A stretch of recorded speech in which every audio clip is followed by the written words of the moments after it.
pase, la vamos a picantear en el pase, Luis, me parece. Sí, bueno, lo primero que hay que decir, Cristina, buenas noches. Yo pocas veces en toda mi carrera periodística, que es bastante larga, vi imágenes como las que mostró Jan Libares, el enviado especial de la Nación Más en Río. Ya nos vamos a conectar con él en un ratito nada más.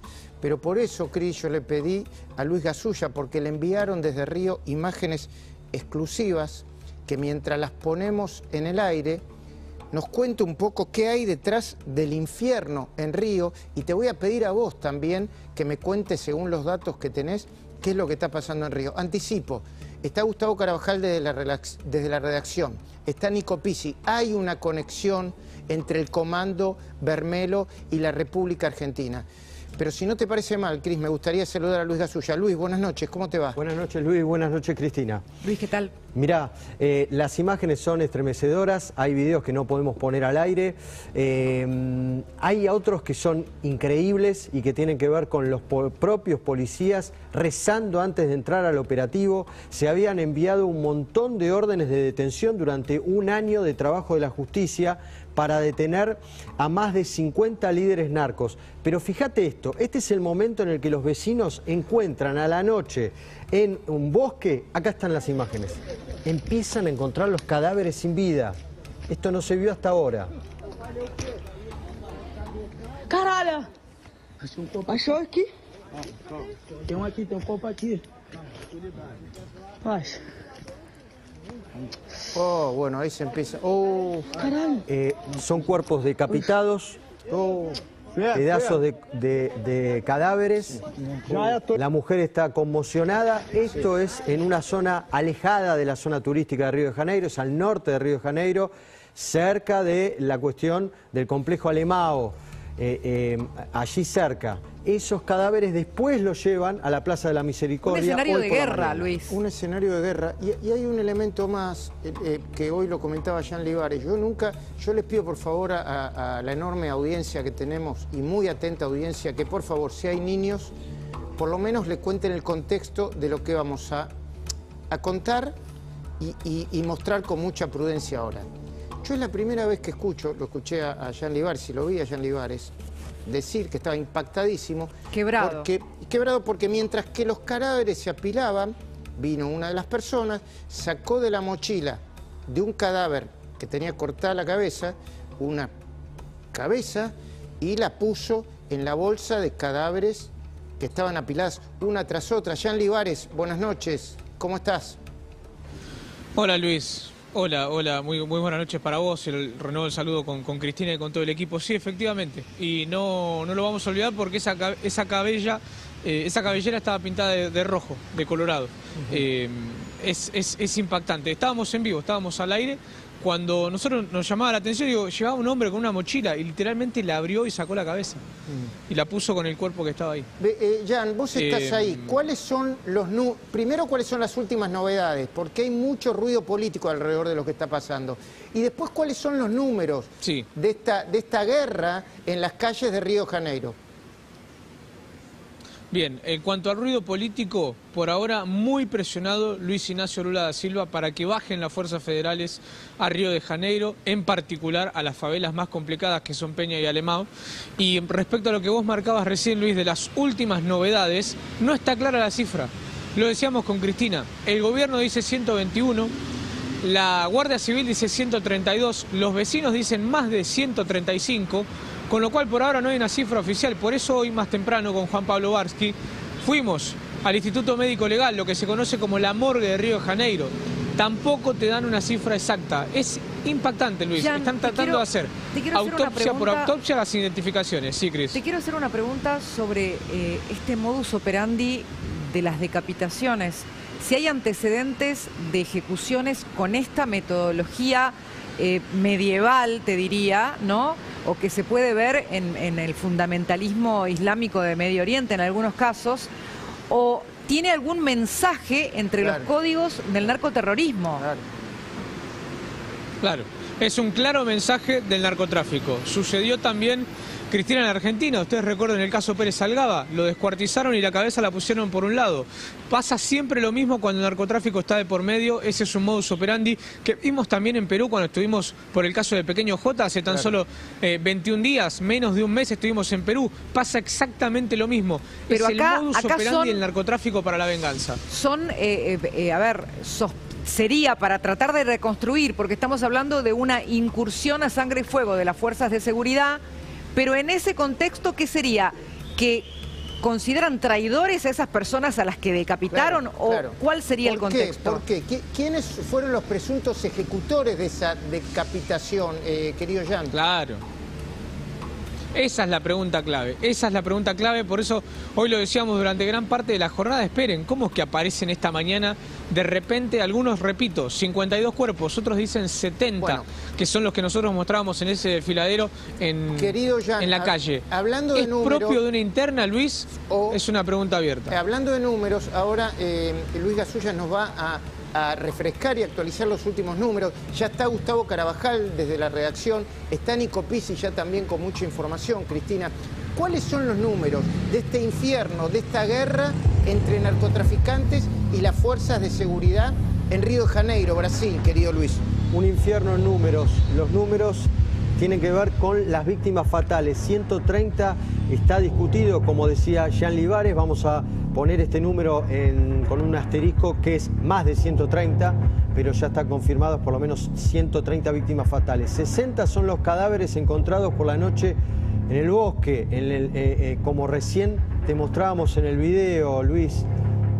100 los detenidos, 100 personas detenidas, incluidas del Comando Vermelho, la interna en el comando, que aprovechando la aparición del Estado se empezaron a matar entre ellos. 93 los fusiles secuestrados. Hay más. 2.500 los agentes de seguridad que intervinieron el día de anteayer. Media tonelada de cocaína incautada. Pero mirá los siguientes números. Hay uno que te va a sorprender. A ver. Dame la siguiente. Y tiene que ver, mirá, además de la media docena de cocaína incautada, el Comando Vermelho hoy controla el 51,8% del territorio tomado en Río de Janeiro. Río de Janeiro. Y se expandió. Yo estuve hablando con algunos especialistas en la materia. Todo el narcotráfico en Brasil tiene cerca del 30% del territorio, 27, 28, depende quién lo mida. Y por otra parte, ya no me dejarás mentir, el alcalde de Río de Janeiro se siente sobrepasado y está pidiendo casi desesperadamente, yo ya no creo que sea una cuestión política, apoyo de las fuerzas de seguridad federales y eventualmente de los jefes militares y del ejército, ¿no? Sí, exactamente. Déjame que le pregunte a Jean Libares, dale. Perdón que los interrumpa.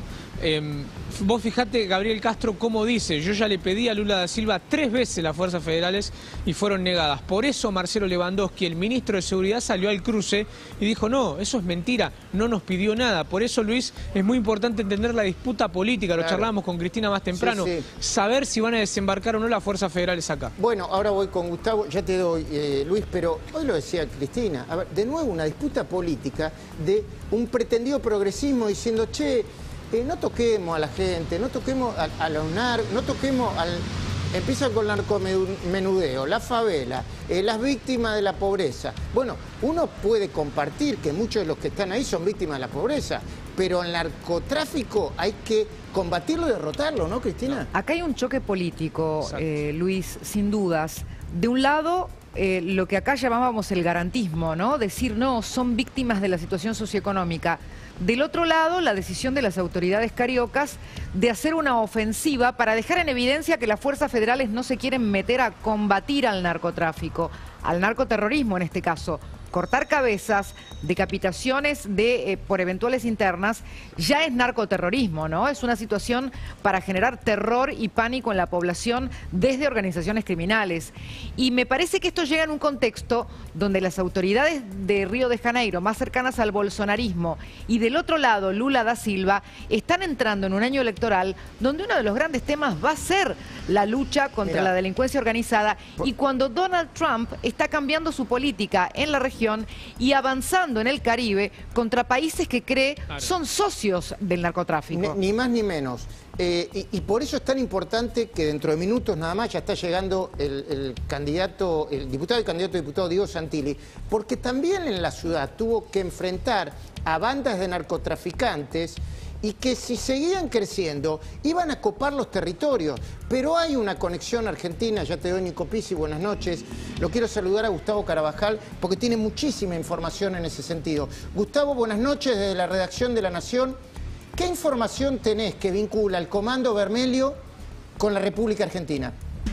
Escuchen este nombre, Diego Diricio.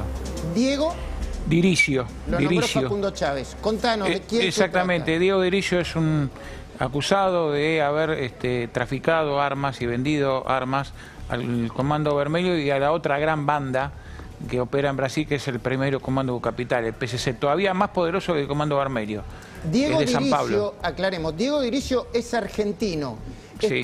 Está preso, no está preso, ¿dónde vivía? ¿Lavaba dinero? Contanos. Está preso en el penal de Córdoba.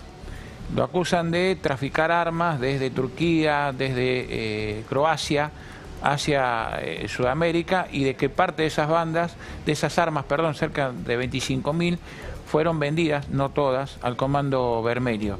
Pero ya existe una conexión histórica entre armas argentinas, fabricadas, por ejemplo, en el establecimiento que está en Fresno y Beltrán, cerca de Rosario, que aparecieron en poder del Comando Vermelho. Desde 2011 hay antecedentes. El año pasado, en octubre, al jefe del Primero Comando Capital le encontraron una ametralladora calibre 7.32, el número de serie 35345, que había sido robada en la fábrica militar que está en Fresno y Beltrán, cerca de Rosario. Bueno, eso es otra cosa, Luis, Cristina, Jan. Cuando nosotros vimos ayer, creo que estábamos con Cristina en el pase, era un misil que lanzaban desde la favela hacia la fuerza de seguridad. Y los drones. Eran drones, ¿no? Y los drones que cuentan para... A ver, tienen un ejército que incluso por momentos supera en recursos y en número de personas, de milicias, a las autoridades legales.